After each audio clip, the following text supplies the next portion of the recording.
सम्मानित मुल्क के मालिकों, आज हमें भूख हड़ताल का दूसरा दिन है और कल भी काफ़ी लोगों ने यहाँ पहुँच कर के समर्थन किया और आज भी काफ़ी लोग यहाँ पहुँच रहे हैं और जो समर्थन कर रहे हैं। आप सभी लोगों का समर्थन हमें सोशल मीडिया के माध्यम से, ट्विटर, फेसबुक और व्हाट्सएप के माध्यम से मिल रहा है। आप लोग जहाँ भी हैं वहाँ समर्थन कर रहे हैं। बड़ी आशाएं थीं आप लोगों से, बड़ी उम्मीदें थीं और उन उम्मीदों पर आप खरा उतर रहे हैं। मैं भी पिछले 2 दिन से, आज दूसरा दिन है, देश भारत के कमेरा समाज के लिए, हक वंचित असहाय मजदूरों के लिए आज उपोषित व्रत, तथागत भगवान बुद्ध के दर्शन में उपोषित व्रतों की जो परंपरा है, जिसे हम भूख भी कह सकते हैं, उपवास भी कह सकते हैं, जिसे आज हम कर रहे हैं। बड़ा कठिन होता है। पहले हम कभी नहीं रहे इस तरह से भूखे, बिना कुछ खाए पिए, पानी पी करके सिर्फ रहना है। चूँकि ये बड़ा लंबा संकल्प है। ये प्रथम चरण की हमारी भूख हड़ताल है। द्वितीय चरण में देखते हैं कहाँ होता है लॉकडाउन खुलने के बाद। आज भी लगातार शासन प्रशासन के फ़ोन आ रहे हैं, प्रशासन के लोग भी आए थे और आज समर्थन करने के लिए, चूँकि लॉकडाउन लगा हुआ है, बहुत लोगों को मैं बुला नहीं सकता हूं, क्योंकि पुलिस ने मुझे मना किया है कि आप 15 लोगों से ज़्यादा अगर यहां बुलाते हैं तो आप पर कार्रवाई होगी। इसलिए मैं ज़्यादा लोगों को नहीं बुलाता हूं। फिर भी आज बड़ी दूर से औरैया से चल कर के डॉक्टर कमलेश कुशवाहा जी, उनके परिवार, राम अवतार कुशवाहा जी के परिवार के वो व्यक्ति हैं। आजकल पूरे देश में, प्रदेश में वो धम्म का प्रचार प्रसार कर रहे हैं। आज वो यहाँ पर अपनी बाइक से आए, समर्थन दिया, पूरा दिन हमारे साथ भूख हड़ताल पर बैठे। इसके बाद श्रमण संस्कृति रक्षा संघ के प्रदेश प्रभारी अध्यक्ष नेत्रपाल बौद्ध जी भी अपनी पूरी टीम के साथ आए और आज उन्होंने यहाँ धरने का, भूख हड़ताल का, हमारी जो हंगर स्ट्राइक है इसका समर्थन किया। उनके साथ हमारे आलोक जी, गया प्रसाद शाक्य इंटर कॉलेज के जो प्रबंधक हैं, वो भी यहाँ पर आए। उन्होंने भी हमारा समर्थन किया और बड़ी खुशी जाहिर की। आप लोग, सभी लोग हमें देख रहे हैं और देख सकते हैं कि जो लोग हम आए हुए हैं उनके मैं थोड़ा आपसे रूबरू करा दूं। सभी लोग अपना नमो बुद्धाय जय भीम। नेत्रपाल बौद्ध जी हैं, ये देखिए आप हमारे बीच में आए हुए हैं। चूँकि ज़्यादा लोगों को इकट्ठा हम नहीं कर सकते हैं, काफ़ी लोग आ रहे हैं, धीरे धीरे आए हुए हैं, आप देख सकते हैं। मैं काफ़ी लोग है ना, काफ़ी लोग धीरे धीरे आ रहे हैं और क्योंकि बहुत ज़्यादा लोगों को नहीं बुला सकता हूँ, तो 10-15 लोगों से ज़्यादा इकट्ठा नहीं हो सकते, नियम है ऐसा। क्योंकि जो लॉकडाउन का जो एक कह सकते हैं कि बायलॉज जो होता है, वो मुझे पुलिस दे गई है कि इसका आप पालन करते रहिए। हालांकि मुझे वो नहीं चाह रहे हैं कि हम लंबे समय तक यहाँ बैठें। और जो, चूँकि मजदूर की कोई जाति और धर्म नहीं होता। अलग विषय है कि मजदूर किसी पर्टिकुलर कम्युनिटी में या किसी धर्म के अनुयायी हो सकते हैं, लेकिन सही मायने में मजदूरों का कोई जाति और धर्म नहीं होता। जो श्रम करता है वो सही मायने में मजदूर है। और इस कैटेगरी में अगर देखा जाए तो मेरा मानना है कम से कम भारत में 80% लोग हैं जो श्रम करते हैं और मजदूरी करते हैं, मेहनत करते हैं, मेहनत करके खाते हैं। तो ये उनके सबके भले के लिए है। क्योंकि मैं आहत हूँ वर्तमान में सरकार की जो उदासीनता है, ख़ास तौर से उनके लिए जो मजदूर हैं।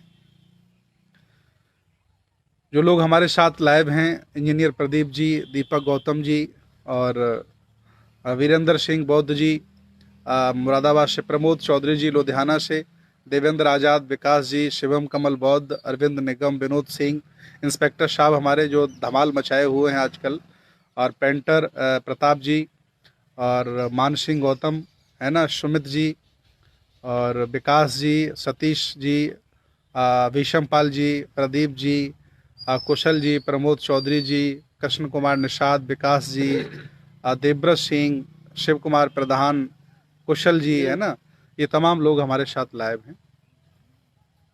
उन सभी लोगों से मेरी अपील है, निवेदन है कि वो लोग इसे अपने स्तर से शेयर भी करते रहें ताकि अन्य लोग भी इसे सुने, देखें, जानें।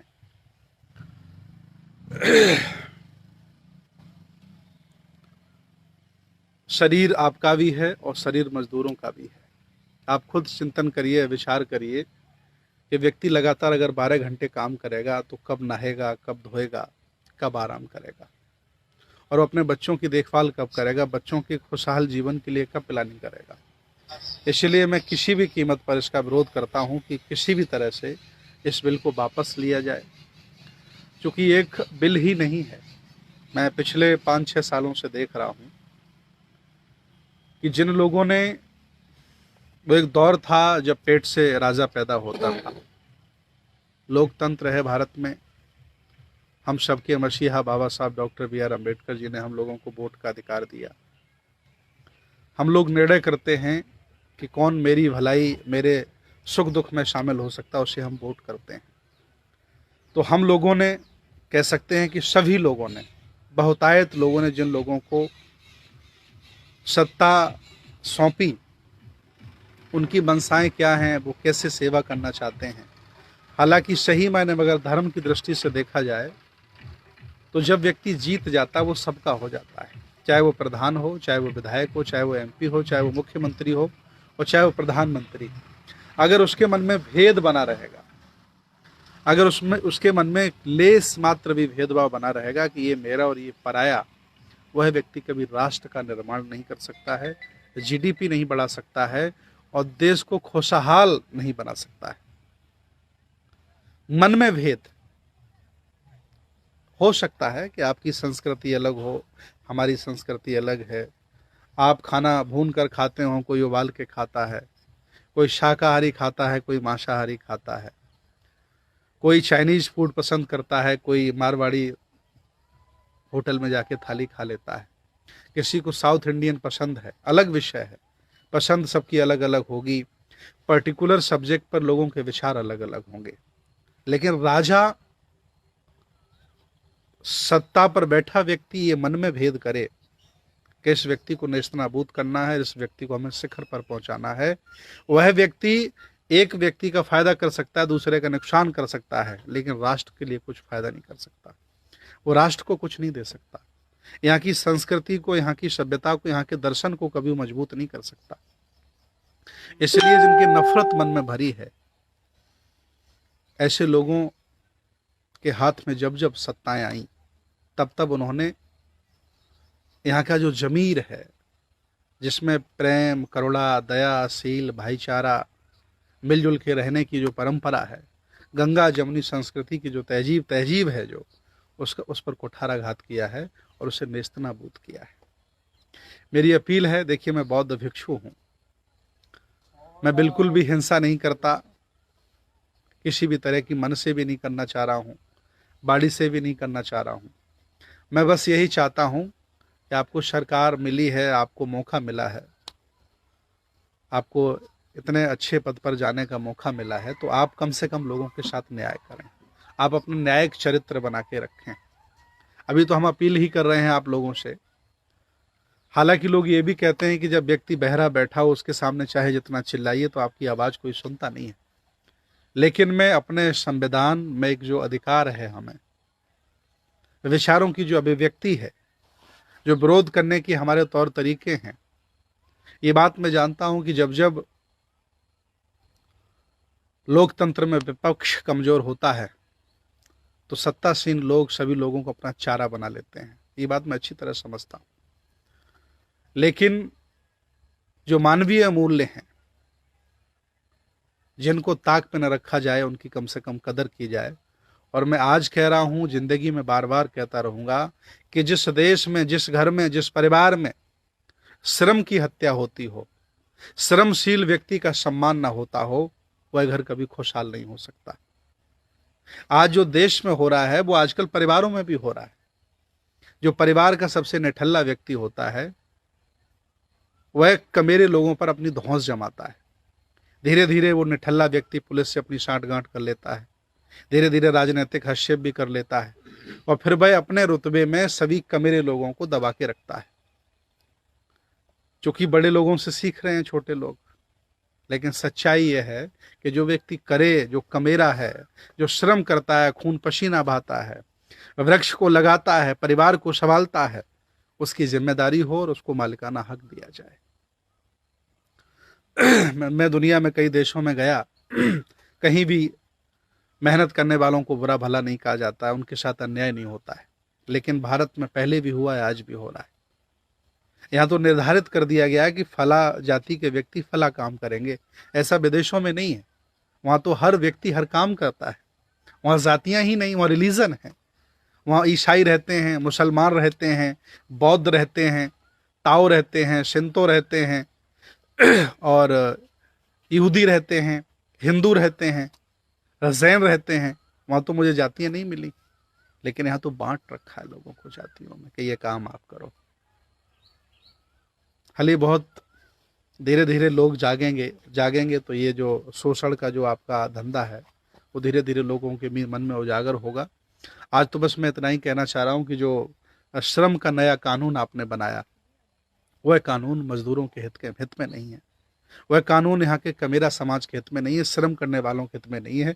उसे किसी भी कीमत पर वापस किया जाए और जो पुराना श्रम का कानून है 8 घंटे का, वही लागू किया जाए और जहां जरूरत हो धन की वहां इस्तेमाल किया जाए। ऐसी जगह धन लगा दे सरकार जिसका कोई आम जनमानस को कोई फायदा नहीं है उसका, तो मैं इसके पक्ष में नहीं हूं। इसलिए मैं चाहता हूं कि आप लोग जागरूक हों। और चूंकि जो पहला मेरा चरण था वो ये है कि आप लोग जहां भी हैं वहां डीएम को, एसडीएम को ज्ञापन दें। कल पूरे प्रदेश में लगभग मेरा मानना है सभी जनपदों में मेरी बातें हुई। मैं भूख हड़ताल पे बैठा हूं, बातचीत भी कर रहा हूं। कल लगभग 18 से 20 जनपदों में लोगों ने डीएम को, एसडीएम को ज्ञापन दिया और आज का भी दिन उसी के लिए निर्धारित है, डीएम एसडीएम को ज्ञापन देने का। सभी जनपदों में लोग करेंगे, सभी देश में करेंगे, प्रदेश में करेंगे। इसके बाद जो कल का समय है वो है मुख्यमंत्री, प्रधानमंत्री, राष्ट्रपति को फैक्स और मेल करने का, इस नए श्रम कानून के खिलाफ विरोध में लिख करके भेजिए कि मैं इसके पक्ष में नहीं, उसे वापस लिया जाए। राष्ट्रपति को लिखा जाए, प्रधानमंत्री को लिखा जाए, मुख्यमंत्री को लिखा जाए, फैक्स किया जाए, मेल किया जाए, ट्विटर अकाउंट पर, ट्विटर अपने अपने सब बनाइए और भेजिए लिख करके, विरोध जताइए। जो तीसरा दिन होगा, ये 2 दिन ये हो गए, तीसरे दिन हो गया आपका, और जो चौथा दिन होगा, चौथे दिन में हम आपसे अपील करेंगे कि आप अपना बैठें और पूरे देश में, पूरे प्रदेश में, जनपद में जहां भी आप रहते हो, 100 लोगों को फ़ोन करके अवगत कराइए। फ़ोन करिए सभी लोग और उन्हें बताइए कि तुम्हारे हकों को, तुम्हारे अधिकारों को लूटा जा रहा है और आप रोटी और मकान के चक्कर में लगे हो। कोरोना चिल्ला रहे हो, इसकी आड़ में तुम्हारा ये सब अधिकार लूट लिया जा रहा है। ये लोगों को बताइए, फ़ोन करके जागरूक करिए। और जो अंतिम चरण होगा हमारा, अंतिम चरण होगा कि लोगों को फ़ोन करके बताइए। 4 चरण हैं हमारे, इनका फॉलो करिए। और जब हम भूख हड़ताल तोड़ेंगे, जब हम भूख हड़ताल पर तोड़ेंगे, इस भूख हड़ताल को हम बंद करेंगे, अभी तो चल ही रहा है, और जब तक हमें जान है, जब तक हम शिथिल नहीं पड़ जाते और जब तक मेरी आवाज़ लाखों लोगों के बीच में नहीं चली जाती, हम बैठे हैं। चूँकि ये भूख हड़ताल 5 चरणों में है। पहला चरण जब हम ख़त्म करेंगे, उस अंतिम दिन हम आप सभी लोगों से अपेक्षा करेंगे कि आप सभी लोग अपने घरों को साफ सुथरा करें। आप सभी लोग तथागत भगवान बुद्ध, बाबा साहब और सभी महापुरुषों के चित्रों के समक्ष अगरबत्ती मोमबत्ती लगा करके वंदना करें और उस दिन उपवास करें। मैं अपेक्षा करता हूं कि पूरा घर ना करे तो कम से कम घर में एक व्यक्ति करे। मैं चाहता हूं कि कम से कम मेरे आह्वान पर देश भारत में 1 लाख लोग उस अंतिम दिन उपवास करें तो मुझे बहुत अच्छा लगेगा, मैसेज जाएगा। जब हम इस भूख हड़ताल को समाप्ति की तरफ ले जाएंगे, अंतिम दिन हम घोषणा कर देंगे, संभवतः वो डेट 19 होगी, जहाँ तक है हमारा 19 तारीख को। 19 तारीख को हम चाहते हैं कि आप लोग सभी लोग उपवास रखें। उस दिन कोई भोजन ना करें मेरी तरह। मैं जब इतने दिनों से नहीं कुछ खा रहा हूँ तो अब एक दिन में कुछ हो नहीं जाएगा आपका, तो ये सब करें और ये मैसेज, ये संदेश सब लोगों को देते रहें। मैं बहुत दुखी हूँ, बहुत आहत हूँ, क्योंकि मानवता करुणा, दया, शील जो बुद्ध ने हमें सिखाया, जो हमें विरासत में मिला, जो हमारे दर्शन ने हमें दिया, जो लोग गुजरात के हमारे हरिद्वार में फंसे हुए थे उनको बसों से बुला लिया गया, पढ़ा जब अखबार में तो आंसू ही निकले, इसके अलावा कुछ निकला नहीं। और आज जो हमारे यूपी बिहार के लोग, तमाम मजदूर लोग पूरे देश में एक एक रोटी के लिए भटक रहे हैं, उनके बच्चे भूखे हैं, प्यासे हैं, कपड़े नहीं हैं, बिजली का बिल नहीं दे पा रहे हैं, किराए पर रह रहे हैं, मकान का किराया नहीं दे पा रहे हैं, अगर वो बाहर आ रहे हैं तो पुलिस उनको परेशान कर रही है, उनके पास कोई साधन नहीं है, बेचारे वो पैदल चले आ रहे हैं। अगर पूरे देश भारत के राजमार्गों का निरीक्षण कर लिया जाए, ऑब्जर्वेशन कर लिया जाए, तो कम से कम 10 लाख मजदूर इस समय पैदल चल करके अपने घरों की तरफ जा रहे हैं। मेरी शक्ति सामर्थ्य थी, मैंने भी वो मास्क बंटवाए, राहत सामग्री जितनी मैं बांट सकता था, जितना लोगों ने सहयोग किया मैंने बंटवाया।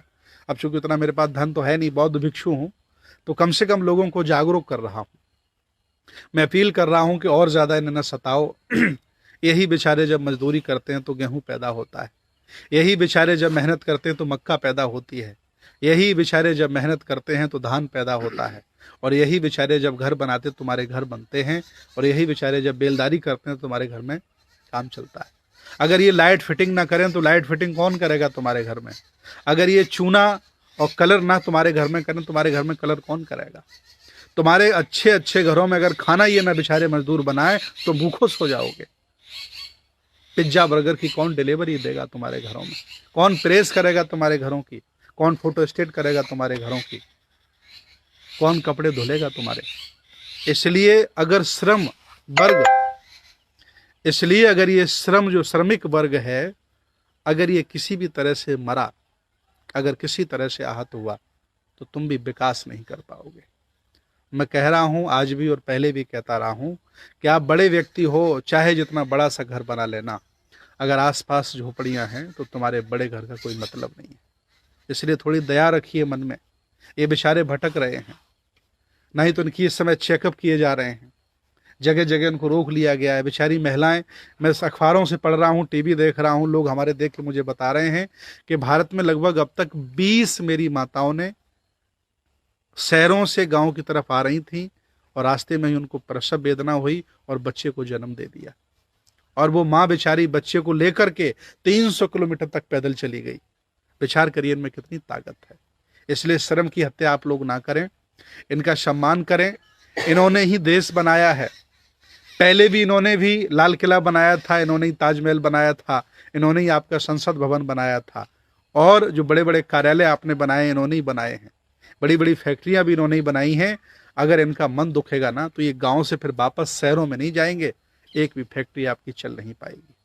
हालांकि मुझे ये भी बताया जा रहा है कि बड़े बड़े शहरों में जो मजदूर फंसे हुए हैं, सरकारें इसलिए उन्हें वापस नहीं भेज रही हैं कि अगर ये गांव वापस चले गए तो ये वापस नहीं आएंगे, और वापस नहीं आएंगे तो फैक्ट्री कैसे चलेंगी हमारी। उनको सम्मान से घर भेजिए, उनका मन है जाने का, जहां भी है उनकी इज्जत करिए, सम्मान करिए। अगर श्रमिक वर्ग ही नहीं रहेगा तो मैं बड़ा व्यक्ति बनाएगा कौन? तुम इन्हीं के बलबूते बड़े व्यक्ति बने हो। इसलिए श्रम करने वाले की इज्जत करते रहिए, उसकी हिफाजत करिए। आज मैं भूख हड़ताल पर बैठा हूँ, अभी लगातार कई दिनों तक बैठूंगा। आप मेरे चेहरे से पहचान सकते हैं कि मैं भूखा हूँ। और एक बौद्ध भिक्षु अगर भूखा है, इसलिए भूखा है कि देश में श्रम करने वालों की हत्या हो रही है, और जो बेचारे भ्रम फैलाने वाले लोग हैं, बेचारे नहीं, जो भ्रम फैला रहे हैं वो मजे ले रहे हैं। इसलिए श्रम का सम्मान करिए। मैं पूरे देश के सभी लोगों से अपील करता हूँ, पूरे देश में विदेश में मैं जहाँ जहाँ भी जाता हूँ, इस फेसबुक के माध्यम से आपसे अपील कर रहा हूँ कि आप लोग इस मेरे मैसेज को सब जगह पहुँचाइए। और कल भी मेरा यही समय होगा, मैं 6 बजे लाइव आऊँगा।